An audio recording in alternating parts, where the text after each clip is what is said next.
The Real McCoys, starring Walter Brennan, created by Irving Pincus. Want you to meet the family known as the Real McCoys. That's Grandpappy Amos, the head of the clan. He roars like a lion, but he's gentle as a lamb. And now here's Luke, who beams with joy since he may take Mrs. Luke McCoy. From West Virginia they came to stay in sunny California. Old Grandpappy Amos and the girls and the boys of the family known as the Real McCoys.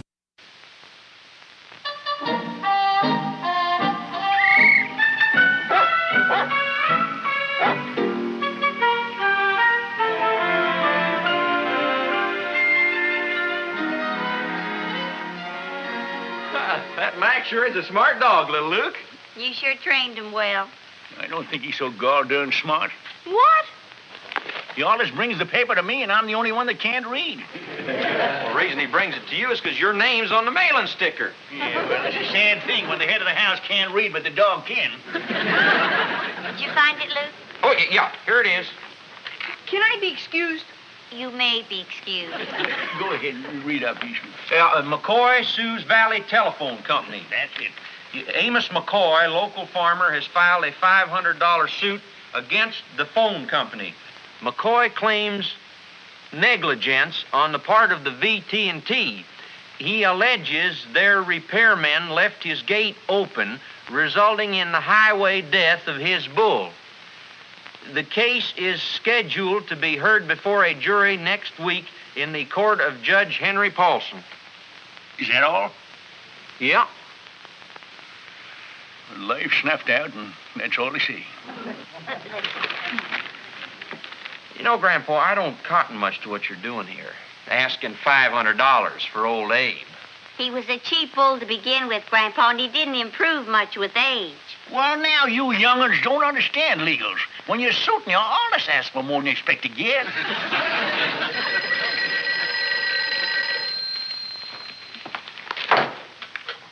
Hello?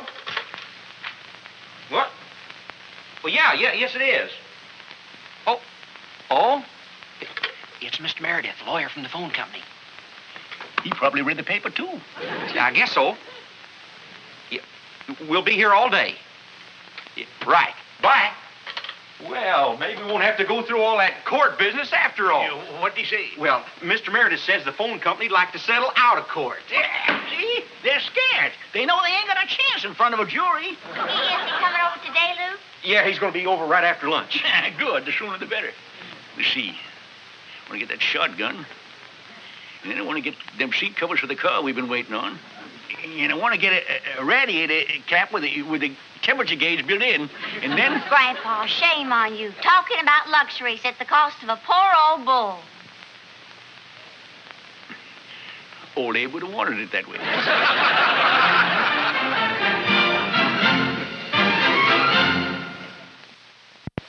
$100? Is that all you're offering, $100? But, Mr. McCoy, it's... Why, a prize bull like Aberdeen Hercules II is worth a whole lot more than that. Aberdeen Hercules. Prize bull? What prizes did he ever... Look, you sure got a short memory. Don't you remember when Aberdeen Hercules II got a ribbon? Mr. McCoy, I saw that bull, and he was a bit scrawny. Well, there's the proof of the pudding. Hercules' ribbons. Oh, Ferb, he's got his silver dollar hooked on a piece of his old garters. May I see that, please? You sure can. Yes, sir, prize bulls comes high. That's enough, Grandpa. Let's just sign the paper and let Mr. Meredith be on his way. Luke, come out in the kitchen and help me get a glass of water, will you? You don't need no help to get a glass of water. Don't mind, Grandpa, Mr. Meredith. Business always makes him thirsty. I am getting sick and tired of you dragging me out here to the kitchen. Luke, I just can't figure you out. Why are you so anxious to sign for $100? Well, I'll guarantee he ain't going to pay more than that. He was thinking a little about $200. Not a chance. Yeah, well, it's lucky we didn't have quitters like you were fighting with Blackjack Pershing. We'd all be stuffing sausage for the Kaiser. Grandpa, this ain't like quitting. It's just that we don't have a good enough case for no jury to go awarding us $500. Hey, just let me wave the medal against him once. No. Just once, Luke. No. I'm going to sign for the $100. All right. You go on out there and surrender. I just can't stand the look of you. Go on, get. Knot-headed youngins. Can't learn them nothing. What's ailing you, little Luke? Uncle George can't take me fishing. Well, quit fretting. Maybe he's got other things to do. Yeah, he has to be on a jury.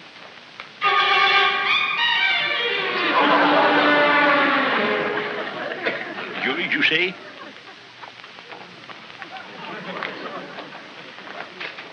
When? Well, I'm ready to sign, Mr. Meredith. Good. Here we are. All that writing. Grandpa, what are you doing? We ain't settling for no $100.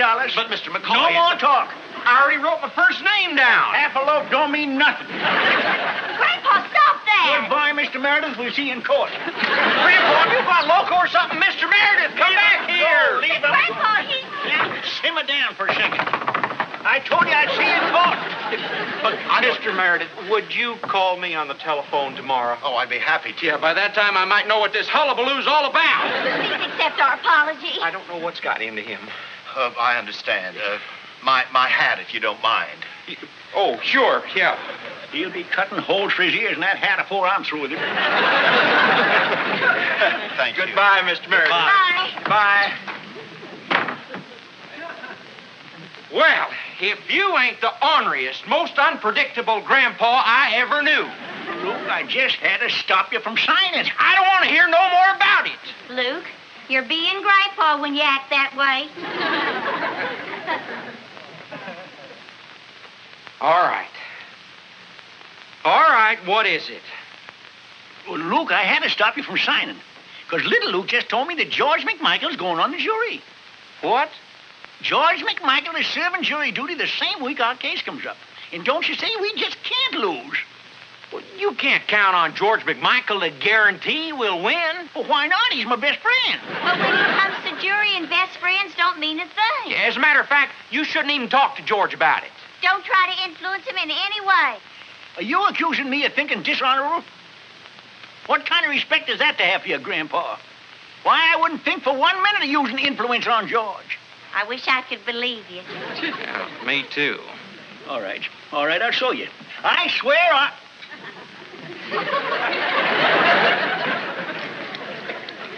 I swear on Aberdeen Hercules' medal.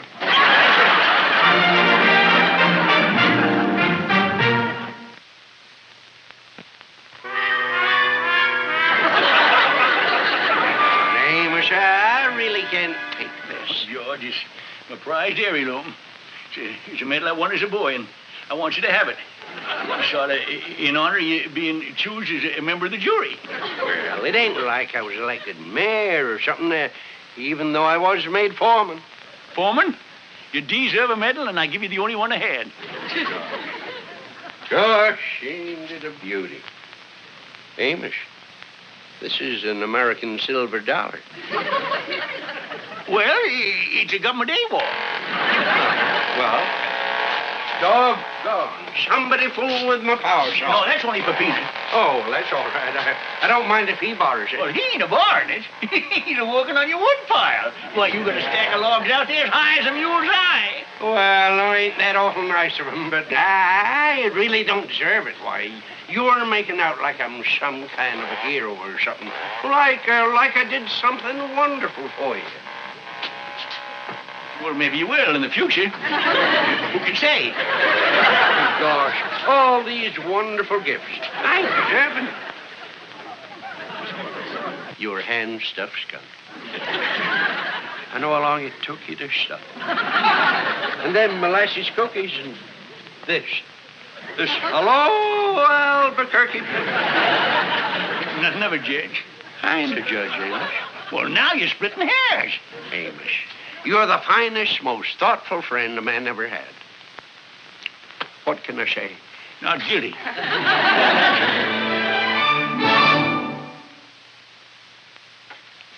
Just can't understand it. I baked 3 pans of molasses cookies, and there ain't a one in the whole place. Well, don't look at me, sugar babe. Not that I didn't want to come in and have some, but I've been sitting with a sick chicken. Well, they couldn't have just up and walked away. Hi, everybody. So you're the one. Don't do it, Luke. You're stretching my earlobe. Well, I'll stretch more than that. Who told you could take them cookies? Grandpa did. Grandpa told you you could eat all them cookies? No, just this one. I took the rest over to Uncle George's. All of them? Uh-huh. In honor of his being jury foreman. I had a feeling. Yep, Grandpa gave him his stuffed skunk, his leather pillow, his government medal. What government medal? That garter bull badge, most likely. I don't have to tell you what he's doing, do I, Luke? No, you sure don't. It's just out-and-out bribery. That's what it is, all right. Where on earth is Grandpa's integrity? He probably gave that to Uncle George, too.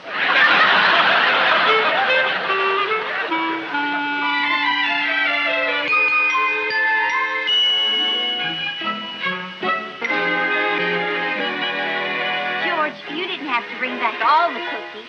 I wanted to bring back everything. When you called me and told me what Amos was doing, it was a crushing blow.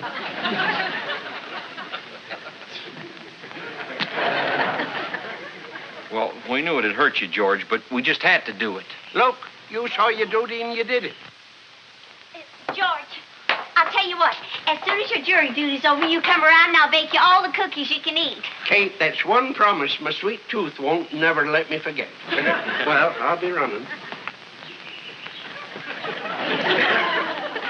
Well, land sakes alive, George McMichael. What are you doing around these here parts?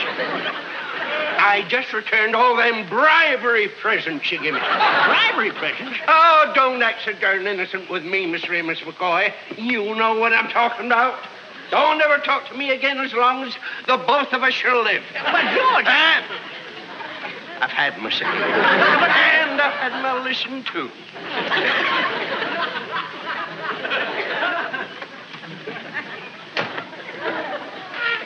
Well, now you done it. Sticking your nose in where it don't belong. We only did what was right. Well, you made sure we'd lose $500, didn't you? Once I had a good friend on the jury, and you turned him into my worst enemy. You sure fixed up things for me.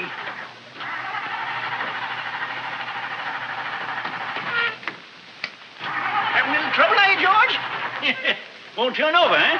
Well, you better let me take a look at your engine. Get your hands off in that car. I don't want you to do me no favors.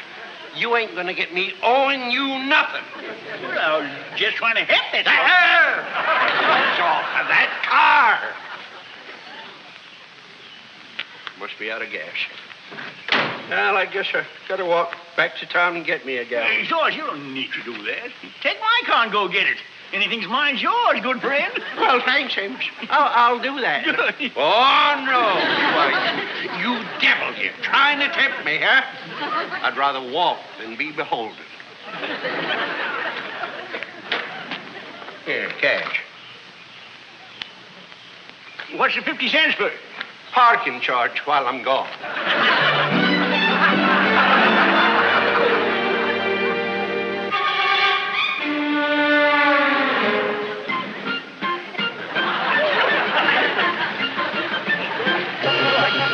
Hop in. It's the least I can do for my dearest friend. Leave me be, Amos. Just leave me be. You know, when we go to court tomorrow, you ain't Amos McCoy. You're case number 1357, plaintiff number 468. Well, that's fitting. Come on, get in now. I want to give you back the 50 cents, too. Make another medal out of it and award it to yourself.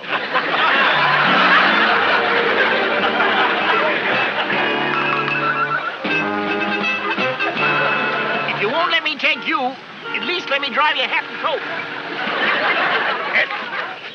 Amos, no part of me or mine wants to ride in no part of you or yours. Now, the best thing you can do is turn the car around and go on home.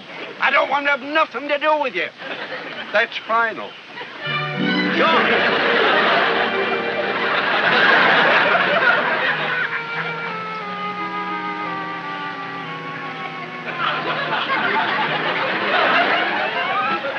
Didn't have my hand anywhere near your car.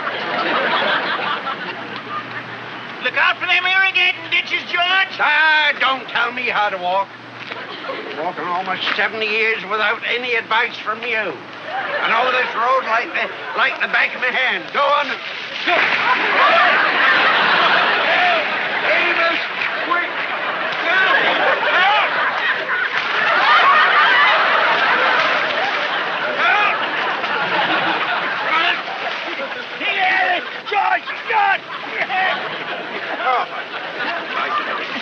my goodness. There's irrigation ditch. For a minute, I thought it was a goner. It's lucky I come along just in time to save my best friend from drowning. I'll be ever grateful to you.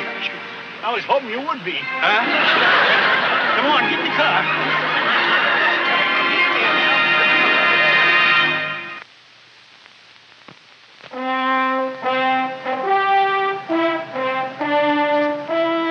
You're absolutely sure of that, Mr. Barlow? Your Honor, I've concluded with this witness. Very well, Mr. Meredith. Mr. McCoy? I'm still right here, Your Honor. Never seen him so cocky. Do you still wish to represent yourself, Mr. McCoy, or have you decided to employ legal counsel? No, I'm still my own legal lawyer, Your Honor. You're sure of that now? Positive. I need a lawyer like a chicken needs silk stockings. Order.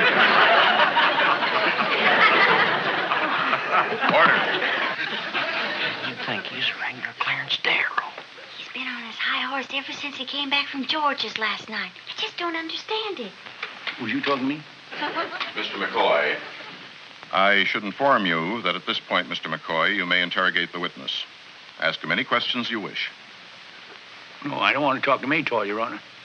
I'm still a little peeved at him for leaving my gate open. I object. You object? I'm the one with the dead bull. Order. Sure loves to bang that hammer, don't he? He should have brought along a fistful of bent nails so he could straighten them out for us. Mr. McCoy, I don't want to have to cite you for contempt. All right, Mr. Meredith. I'll excuse the witness. And you may summarize. Thank you, Your Honor. Ladies and gentlemen of the jury, you have just heard the testimony of Edward Barlow, telephone lineman, who worked on the McCoy property on the day of the incident. He told you that he closed the gate upon leaving the McCoy property. He distinctly remembers closing it because he had to do so to protect himself from an angry dog. Angry dog? He probably is scared by a caterpillar. Order. Last warning, Mr. McCoy. Continue, Mr. Meredith. Mr. Barlow has been a trusted and dependable employee of the telephone company for 27 years. And I feel that you should accept his testimony because he is unquestionably an honest man. Your Honor, the defense rests. Now, Mr. McCoy, the court will hear your summary. Thank you. Well, good afternoon, jurors, one and all. And how's your croup, Mr. Foreman? Did you get that selfie and molasses, Cinchy? Now, I want to tell you, I ain't got a head full of fancy legals like Mr. Telephone Company here, but I can say this. And I'm talking to you 12 men of the jury. And that includes you two ladies, too. Now, all this talk about the telephone company being honest, I'd like to have a nickel for every dime I didn't get back when I got a wrong number. And as far as that gate being left open, I know the goddamn gate wasn't left open by nobody in my family. That gate is one thing I make a point of. Before I say good morning, or before I say good night to any of them, I say, is the gate closed? Now that I give you the important facts in this here case, I'd like to get into the money end of it. The phone company offered $100 for the memory of our old friend, old Aberdeen Hercules II. He's worth a lot more than that to us.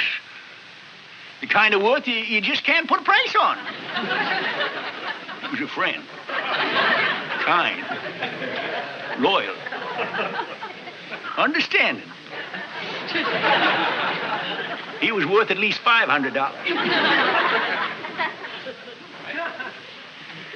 Forgive me, Herc, old friend.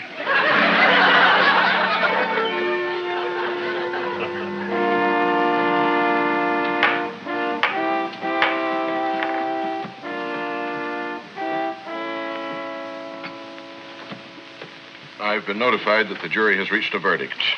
Well, it didn't take very long. He was only out about 5 minutes. Well, no need for him to be out longer. George told him we was right. Foreman of the jury, please rise. Mr. Foreman, has the jury reached a verdict? We have, Your Honor. What is your verdict? We find the defendant, the phone company, not guilty. Order in the court. Well, if that don't take off.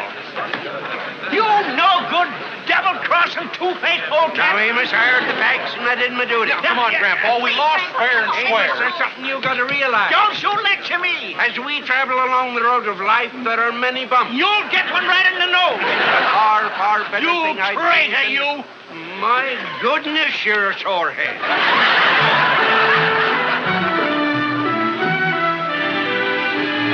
Now, Grandpa, maybe the telephone company wasn't wrong. Of course they's wrong. If the telephone man didn't open the gate, who did? They just as wrong can be. Now, simmer down, Grandpa. Luke, it looks like it's going to rain. We better put the car in the barn. I'll get the gate.